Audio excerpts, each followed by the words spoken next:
Without further ado, let's dive into this one.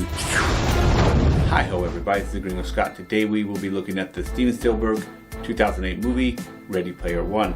This was originally an Ernest Cline book. I listened to it audio several years before, like 3 times. I really was a huge fan of the audiobook. 15 hours, 2 hours, 30 minutes. So let's see if this movie holds up to the audiobook of this movie. Set in the year 2045, much of humanity uses the virtual world Oasis to escape the real world. Orphan teenager Wade Watts Sheridan finds clues to a hidden game that promises Oasis ownership to the winner, and he and 4 allies try to complete before a corporation, an evil corporation, wins the game first. Run by an evil businessman, Nolan Sorrento. Like, evil, super evil. The original designer of the Oasis was James Holiday. He put all these Easter eggs in there about him, about his life, about his passion, this huge system, the Oasis. So there's people who are super into this James Holiday character, Gunthers, I believe they're called, and they are super into trying to find these clues. It never happens, and suddenly this character, Wade Watts, an orphan, finds out the clues, starts finding out clues, and everything just goes crazy for him all of a sudden. So that's the general summary of this movie.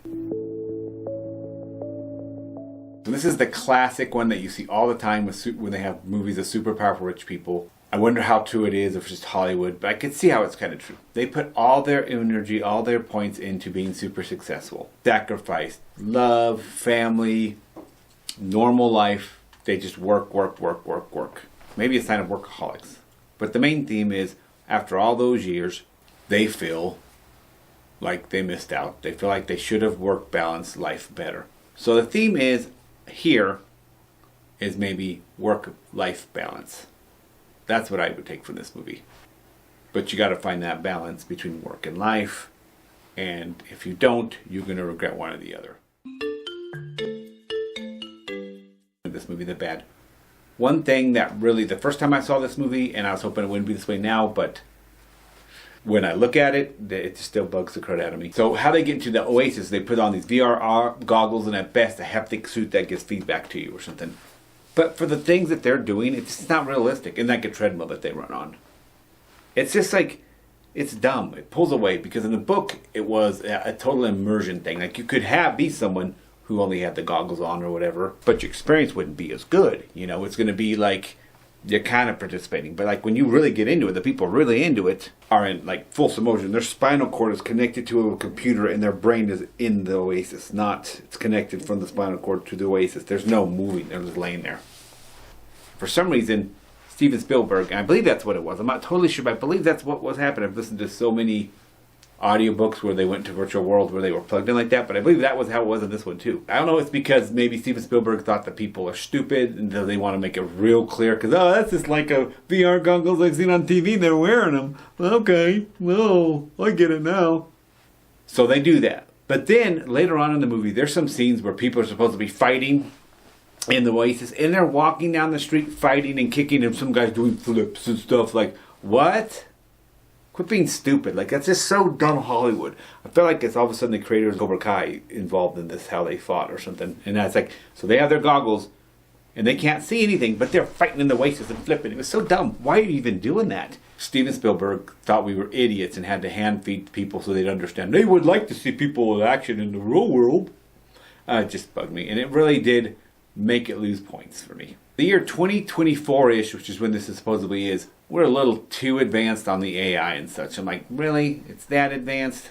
The last thing I didn't like was Mendelsohn, the evil corporate character. He's a super classic evil corporate CEO that at any cost. I mean, it's like Captain Planet here. It's just ridiculous with the character super evil.